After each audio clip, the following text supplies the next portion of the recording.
Hello friends, कैसे हैं आप सब। मेरा नाम है सृष्टि गुप्ता और मैं आपका स्वागत करती हूँ अपने चैनल शिक्षा मंत्र में। 6th क्लास का सेकंड चैप्टर हमने स्टार्ट किया था और this is the last video of this chapter, from hunting gathering to growing food. ठीक है, इस चैप्टर को अभी तक हम पूरा डिस्कस कर चुके हैं। सिर्फ लास्ट पार्ट थोड़ा सा रह गया था ये चैप्टर, और इस वीडियो में आज हम ये फाइनली चैप्टर कंप्लीट कर देंगे। अगर आपने इससे पहले की वीडियोस नहीं देखी हैं तो प्लीज़ आप पहले वो वीडियोस देखिए, आपको समझ में आएगा हमने अभी तक में क्या क्या डिस्कस कर चुके हैं। Let's start a closer look, living and dying in Mehrgarh. Let's start. देखिए, मेहरगढ़ नाम हमने अब लास्ट वीडियो में पढ़ा था, यहाँ पर जहाँ पर ब्लू स्क्वायर्स की हमने बात की थी। ये ब्लू स्क्वायर्स हमें क्या बताते हैं, जहाँ पे हमने फार्मिंग और हर्डिंग की बात की थी। यहाँ पर हमने बात की थी कि आर्कियोलॉजिस्ट ने बहुत सी चीज़ें ऐसी एविडेंसेस निकाले हैं जिनसे हमें पता चलता है कि यहाँ पे फर्स्ट टाइम फार्मिंग और हर्डिंग होनी स्टार्ट हुई थी। तो Mehrgarh was one of them. ठीक है, अब हम इसी के रिलेटेड मेहरगढ़ को और ज़्यादा नज़दीक से क्लोज़र लुक देते हैं कि वहाँ पर क्या क्या चीज़ें और नई होती थी। Find the Mehrgarh on map 2, मैंने आपको दिखाया अभी। This site is located in a fertile plain near the Bolan pass, which is one of the most important routes in Iran. Okay ना, फर्टाइल प्लेन है ये बहुत ज़्यादा, ये बोलन पास के पास है, और बोलन पास एक बहुत ही इम्पॉर्टेंट रूट है ईरान से आने के लिए। Now Mehrgarh was probably one of the places where people learned to grow barley and wheat. और ये हम आर्कियोलॉजिस्ट की स्टडीज़ के बेसिस पे कह सकते हैं कि मेहरगढ़ उन प्लेसेस में से एक है जहाँ पर सबसे पहले बार्ले और वीट को ग्रो करा जाने लगा था, and rear sheep and goat for the first time. और यहाँ पर पहली बार शीप और गोट को भी रियर करना शुरू किया गया था। It is one of the earliest village that we know about. सबसे अर्लीस्ट विलेज है ये Mehrgarh. At this site many animal bones were found, bones of wild animals such as deer and pig, and also bones of sheep and goat were found। और ये वो एक ऐसी site है, एक ऐसा अर्लीस्ट विलेज है जहाँ पर हमें एनिमल बोन्स बहुत मिली हैं। एनिमल बोन्स में अगर हम बात करें तो वाइल्ड एनिमल्स जैसे कि डियर और पिग की, और अगर हम डोमेस्टिकेटेड एनिमल्स की बात करें तो शीप और गोट की बोन्स हमें बहुत कॉमनली यहाँ पर मिली हैं। Other finds at Mehergarh include remains of squares or rectangular houses. Each house has 4 or more compartments, some of which may have been used for storages। देखिए, इस तरह का घर हमें वहाँ पे मेहरगढ़ में देखने को बहुत कॉमन तरीके से मिला है। आप देख सकते हैं 4 कंपार्टमेंट्स, 4 रूम बेड है इसमें। ठीक है, 4 कंपार्टमेंट्स हैं। यहाँ से आप कह सकते हैं इसकी एंट्रेंस होती होगी। फिर यहाँ पे एक छोटे छोटे गेट्स आप देख सकते हैं दिए हुए हैं, और इन हाउसेस को हम कह सकते हैं कि हो सकता है ये स्टोरेज के काम भी आते हों। A house in Mehrgarh, this is what house in Mehrgarh may have looked like. In what ways is this house similar to the one in which you live now. अगर आज के टाइम में हम इस तरह के घर को देखें तो हम क्या समझेंगे कि हम यहाँ पे एक बेडरूम बना देंगे, उसके साथ में हम एक बाथरूम बना देंगे, एक किचन बना देंगे, this could be a drawing room, और हम उसको यूज़ कर रहे हैं। आप समझ सकते हैं आज के टाइम में हमारे घर कुछ इसी तरीके से होंगे। लेकिन लोग उस समय में इन घरों को क्यों बनाते थे कि वो स्टोर भी करेंगे और वो इनमें रह भी सकें। ओके, देन हम आगे मूव करते हैं। When people die their relatives and friends generally pay respect to them, people look after them, perhaps in brief that there is some form of life after the death. इसे समझते हैं। आप यहाँ पे एक पिक्चर देख सकते हैं, a burial from Mehrgarh, can you identify the skeleton of goats. देखिए, ये आप एक बरियल देख सकते हैं, एक पिट है जिसमें एक ह्यूमन स्केलेटन है, उसके साथ में कई गोट्स के स्केलेटन्स आपको देखने को मिलेंगे। ये क्या है, this is called a burial, and ये हमें कहाँ मिले थे, मेहरगढ़ में। मैं आपको समझाती हूँ ये है क्या। देखिए, क्या होता था उस टाइम में, एक बिलीफ था कि after death there is a life. तो क्या होता था, अगर कोई मर गया तो ऐसे एक गड्ढा बनाया जाएगा, उसमें ह्यूमन बॉडी को रखा जाएगा। ठीक है, उसमें एक ह्यूमन बॉडी को रखा जाएगा, लेकिन क्योंकि हम ये मान रहे हैं कि लाइफ आफ्टर डेथ है, तो आप ये बताइए ह्यूमन जिंदा कैसे रहेगा, इसको खाने की तो ज़रूरत है। तो इसके साथ इसको खाना भी दफनाया जाएगा, यानी कि कुछ गोट्स को दफना दिया जाएगा इसके साथ में, ये सोच के कि मरने के बाद जो ज़िंदगी है उसमें ये गोट्स इसके खाने के काम आएंगी। आप समझ गए अब बात कि कई चीज़ें इसके साथ दफनाई जाती थी, जैसे 2-3 अर्दन पॉट्स इसके साथ रख दिए जाएंगे, एक पानी का पॉट रख दिया जाएगा, 2-3 गोट्स इसके साथ डाल दी जाएंगी, ताकि जो हमारा बिलीफ है कि after death there is a life, तो उस लाइफ में इस आदमी को ये सब चीज़ें काम आएंगी। और ये बरियल्स उन चीज़ 2 जगहों में डिफरेंस भी क्रिएट करते थे बिटवीन रिच एंड पुअर। देखिए, अगर बहुत सारी चीज़ों के साथ कोई बरियल मिला है तो आप कह सकते हैं वो रिच आदमी का था, क्योंकि उसके पास इतनी गोट्स थी अपने लिए, उसके पास इतने सारे अर्दन पॉट्स, ये सब चीज़ें थी। लेकिन अगर कोई एक ऐसा बरियल मिला है जहाँ पे एक आदमी है, एक ही सिंगल गोट है, या कोई टूटा हुआ मटका ही है, सो वी कुड से कि वो पुअर आदमी का है। ओके, वो इतना अमीर नहीं होगा उस समय में कि उसके पास बहुत सारी गोट्स, बहुत सारे अर्दन पॉट्स हों। Okay, so this class difference बहुत सालों से है, और ये आपको बरियल्स के रूप में भी देखने को मिलेगा। ना, burial is one such arrangement. Burial एक उसी तरीके का अरेंजमेंट होता था जहाँ पर एक आदमी को दफनाया जाता था कई ऐसी जिंदा चीज़ों के साथ जो उसको लाइफ आफ्टर डेथ में हेल्प कर सके। Several burial sites have been found at Mehrgarh. In one instance, the dead person was buried with goat which were probably meant to serve as food in the next world. मैंने आपको बताया ना, कई ऐसी instance में हमें डेथ बरियल्स मिली हैं जहाँ पे एक डेड पर्सन है और वहाँ पर कुछ गोट्स हैं, सिर्फ इसीलिए रखी गई होंगी कि उनका जो बिलीफ है कि भाई after death there is a life, तो उन गोट्स का काम होगा इनको, इस आदमी को एज अ फूड हेल्प करने का।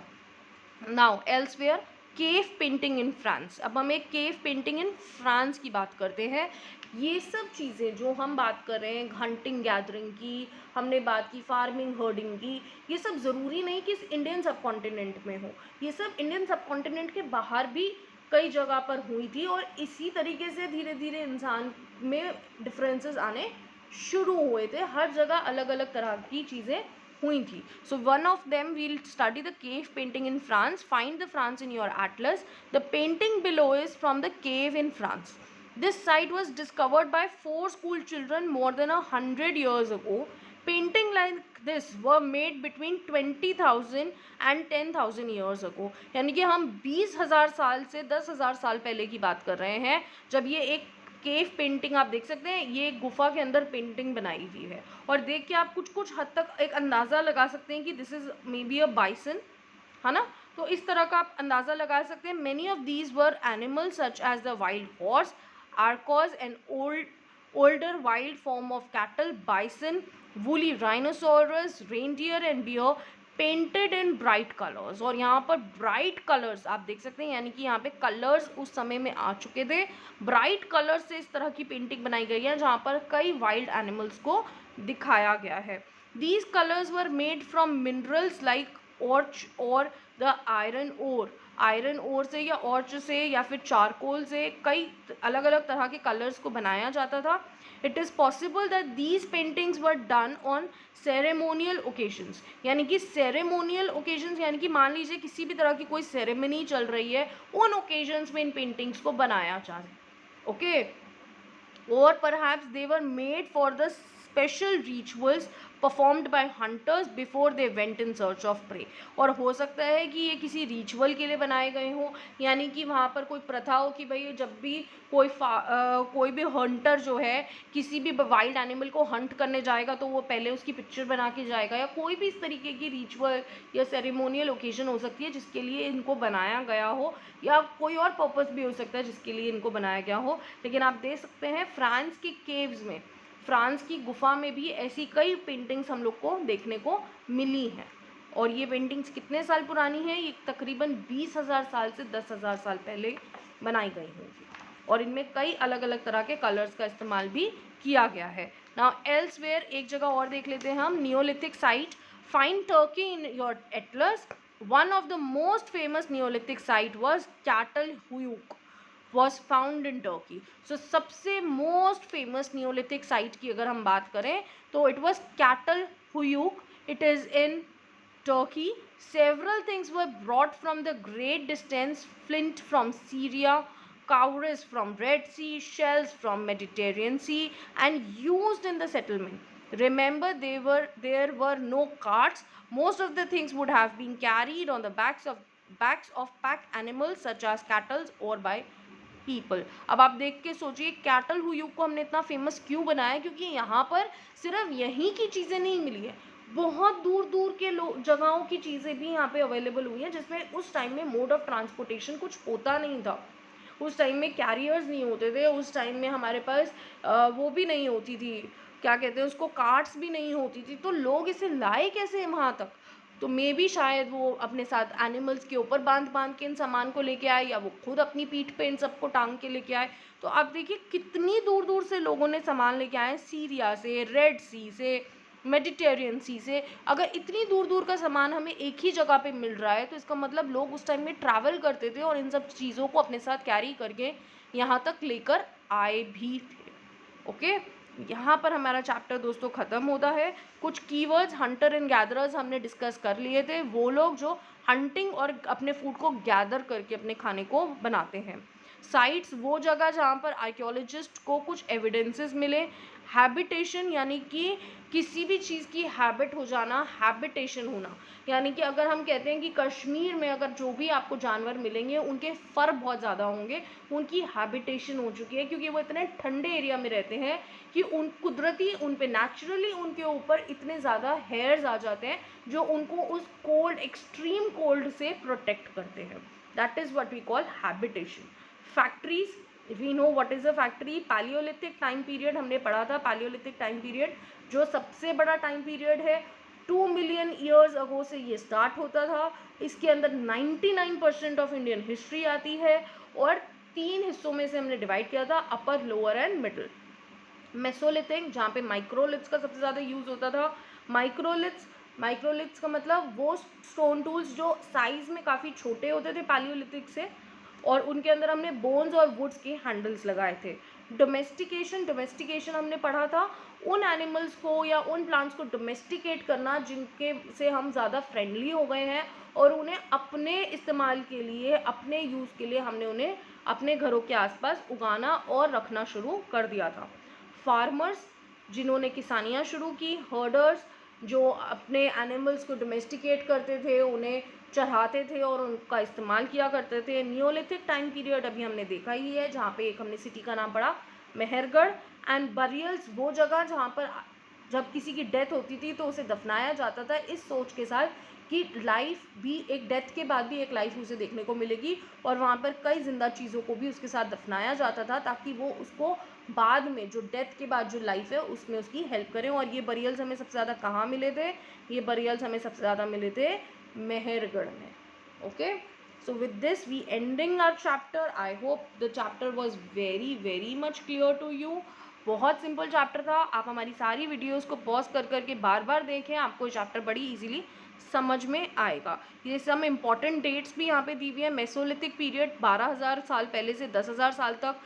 बिगनिंग ऑफ डोमेस्टिकेशन कब शुरू हुई थी? 12,000 साल पहले शुरू हुई थी, यानी कि मेसोलिथिक टाइम पीरियड में डोमेस्टिकेशन का स्टार्टअप हुआ था। बिगनिंग ऑफ सेटलमेंट्स और मेहरगढ़, यानी कि सेटलमेंट्स जो है वो मेहरगढ़ पे शुरू कब हुई थी? 8,000 साल पहले शुरू हुई थी। And the beginning of Neolithic time period कब शुरू हुआ था? 10,000 साल पहले। ठीक है, तो ये इंपॉर्टेंट डेट्स हैं, ये भी आपको याद रखनी बहुत ज़रूरी है। आई होप आपको हमारा ये चैप्टर बहुत पसंद आया हो। प्लीज़ हमारी वीडियोज़ को लाइक करना ना भूलें। Thank you.